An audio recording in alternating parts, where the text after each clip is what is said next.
Welcome friends to this video on the peptic ulcer disease. Now what is a peptic ulcer? Peptic ulcer is nothing but it is a chronic mucosal ulceration and which usually we will be seeing in the duodenum or the stomach. Now we have the different other sites also where we can have the peptic ulcers.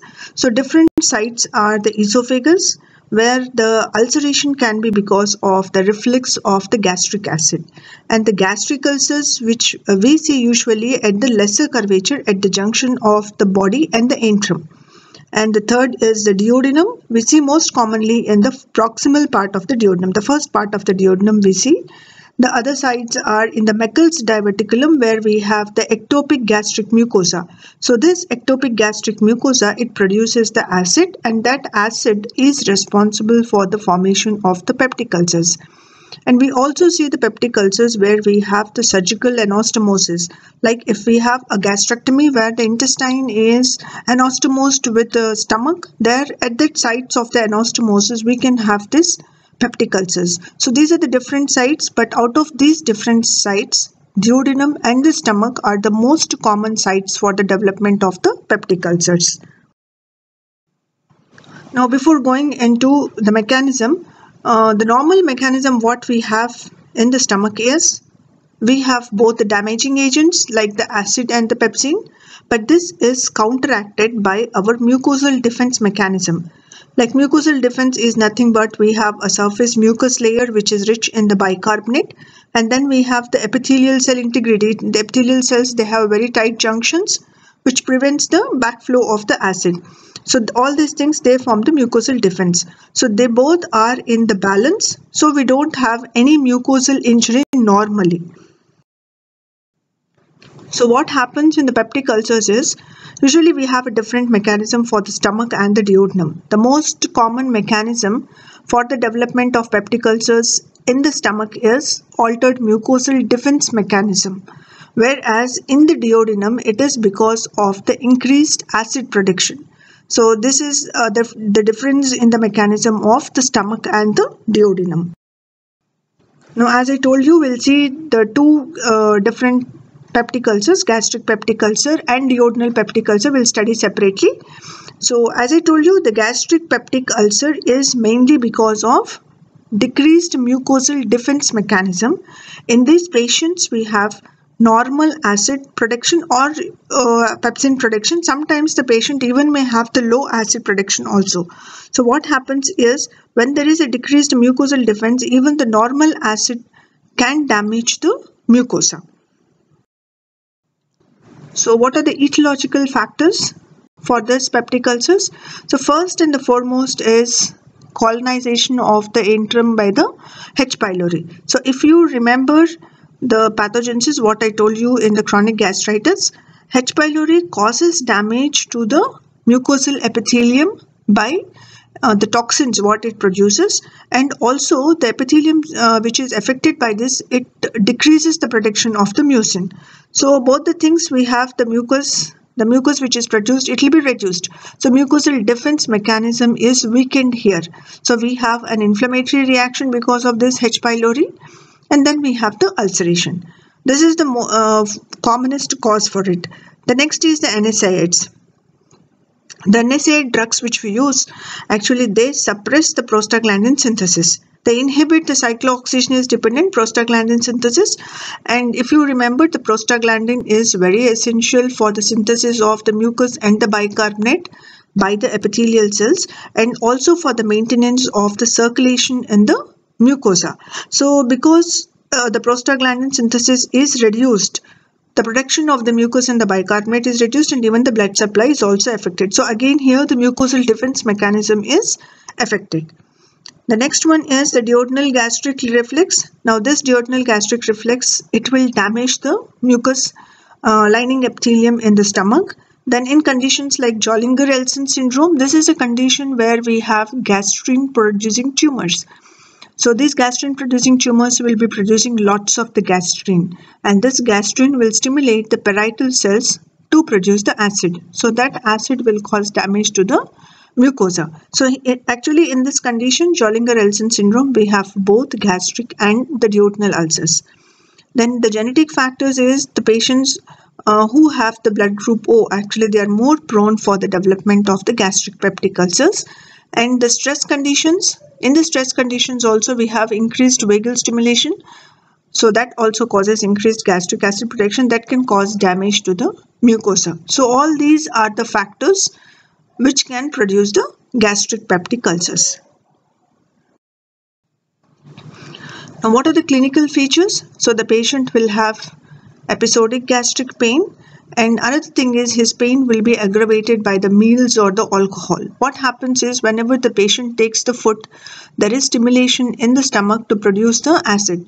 So if the patient is having the ulcer, whenever he takes the food, when acid is produced again, he'll have a severe pain. So more acid is produced, he'll have the pain. So whenever he takes food, the pain will be aggravated. And usually at the base of the ulcers, we have the blood vessels. So they may rupture and the patient may have the bleeding also. And in the cases usually where we have the juxtapyloric ulcers, that is near the pylorus, there can be an obstruction of the pylorus. That is because the surrounding mucosa of that ulcered area, it will be edematous. So when it is edematous, it will cause obstruction to the outflow. So the edema can cause obstruction, and another thing is as the ulcer is healing, the fibrosis will occur, and that fibrosis can produce the stricture causing the obstruction. So he can have the obstruction either because of the edema or because of the fibrosis. Now coming to the gross features of the gastric peptic ulcer, as I told you, the commonest site is the lesser curvature near the interface of the body and the antrum. This is the most common site of the gastric ulcer, and the ulcers usually are less than 2 centimeters in the diameter. Now when you see the ulcer, how it appears is they are actually rounded and they have a sharply punched out margins. You see here, so this is a gastrectomy specimen and this is the ulcer which have a very sharply punched out margins. And if you see the base of the ulcer is smooth and clean. This is because there will not be any necrotic material, because that will be usually digested off by the pepsin or the acid. And at the base, the blood vessels, they will be more evident. Another feature is they have the overhanging margins.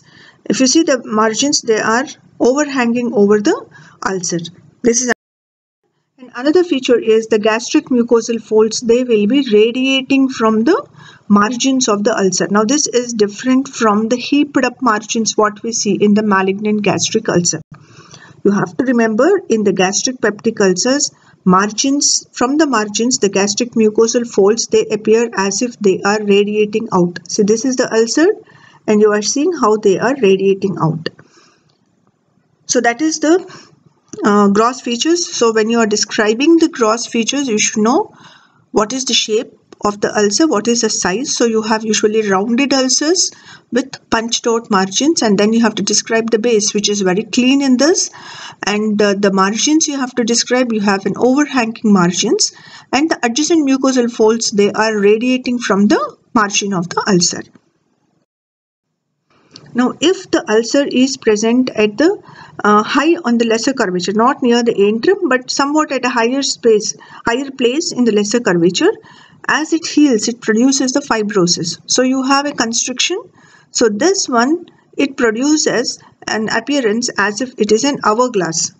So if you remember the hourglass which is used to measure the time, so this appearance will be similar to the hourglass. So that's what we call it as an hourglass stomach, hourglass shaped stomach, which we usually see when you have the ulcers high on the lesser curvature. As they are healing, they produce the fibrosis. Now that was about the gastric ulcers. So when we come to the duodenal ulcers, as I told you here, the pathogenesis is increased acid production, whereas in the gastric ulcer it was the defect in the mucosal defense. Here the mucosal defense is normal, but you have an increase in the acid production. So another thing is the hypersecretion of the acid that usually occurs in the stomach at the night under the influence of the vagus nerve. So usually these patients, they wake up at the midnight with a severe abdominal pain because they have the gastric acid secretion in the stomach at the night and the acid passes into the duodenum. So the patient will have a severe pain.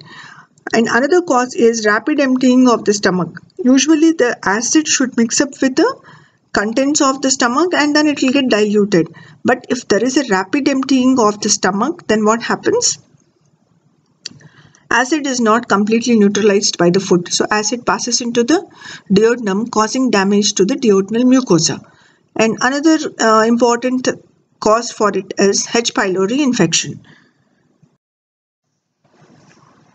Coming to the pathogens is how the H. pylori causes the duodenal ulcers is. As everybody knows, the H. pylori, it produces the urease for neutralizing the acid surrounding it. So what does it do is the urease will produce ammonia from the endogenous urea. So as it is producing ammonia, there is an increase in the gastric pH. So this increase in the gastric pH, as it is neutralizing the acidity, it stimulates the antral G cells. So these antral G cells, they start producing lots of the gastrin. So when this gastrin is released, they stimulate the parietal cells to produce the acid. So when this acid is secreted, this acid passes on to the duodenum, and in the duodenum it causes damage to the mucosa, producing duodenitis. So repeatedly if we have this process, then slowly the mucosal epithelium of the duodenum undergoes a metaplastic change. That what we call it as a pyloric metaplasia. Then once the pyloric metaplasia occurs, H. pylori colonizes on this metaplastic pyloric epithelium. Remember that H. pylori does not colonize on the normal duodenal epithelium. If the duodenal epithelium undergoes metaplasia, pyloric metaplasia, there only the H. pylori colonizes. So once you have a duodenitis with this metaplasia, H. pylori colonizes there. So this H. pylori which has colonized there, along with the increased gastric acid secretion in the stomach, both of them together, they cause damage to the duodenal mucosa. So they produce inflammation and they produce the ulceration. Now when we see microscopically, both gastric and the duodenal ulcers, they have the same features. So histologically we have 4 zones. Superficial layer, which we have a coagulative necrosis and the fibrin. Then underlying layer of polymorphonuclear leukocytes. Deeper layer we have a granulation tissue, and the deepest layer we have the fibrosis. I'll show you schematic representation, you'll understand better. So superficial layer, here you have a coagulative necrosis along with the fibrinous debris. Then below this layer you have an inflammatory layer where this is rich in the neutrophils. Then below this layer you have the granulation tissue, you have the blood vessels and chronic inflammatory cells. And below this layer, the deepest layer, you have the fibrosis. You have the fibroblasts here and collagen deposition. So fibrosis you have in this region. And below this you have thickened blood vessels. This is a microscopic view when you see the eosinophilic layer. Actually this is the fibrinous debris along with the inflammatory cells. And this blue layer what you are seeing, actually this is rich in the neutrophils. And as you are coming down, you are seeing these congested blood vessels and you have the chronic inflammatory cells.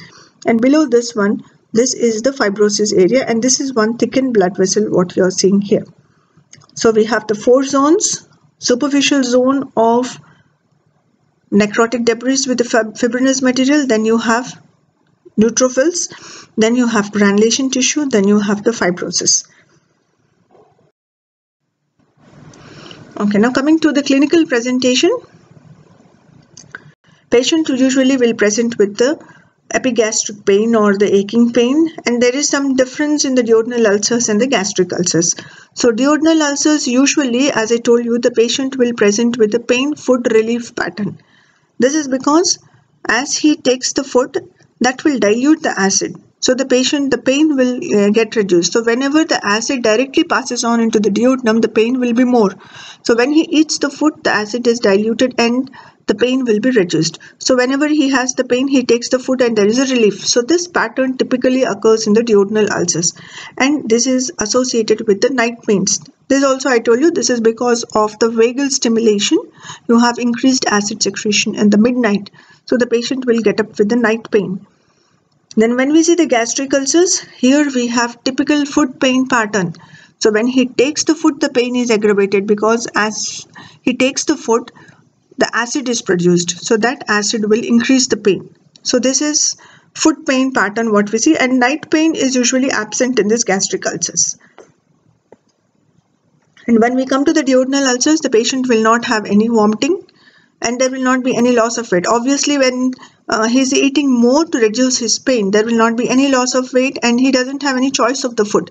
He eats whatever is available because something in the stomach will reduce his acidity and the pain. Whereas when we see the gastric ulcers, there is a significant loss of the weight because he doesn't take the food.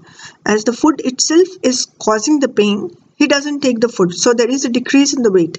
Then the patient will have the vomiting because the ulcers which are present near the pylorus, they will be causing the obstruction either by the edema or by the fibrosis. So patient will have the vomiting.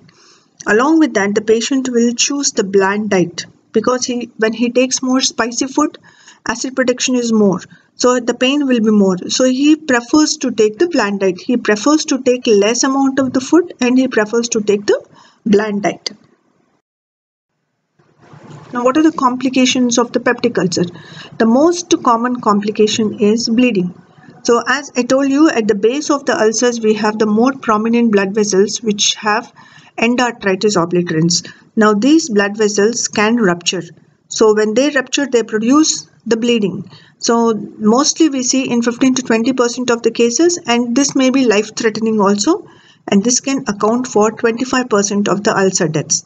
Whereas if the ulcer becomes more deeper, it can produce the perforation, and this perforation we usually see in 5% of the patients only, but this accounts for 2/3 of the ulcer deaths.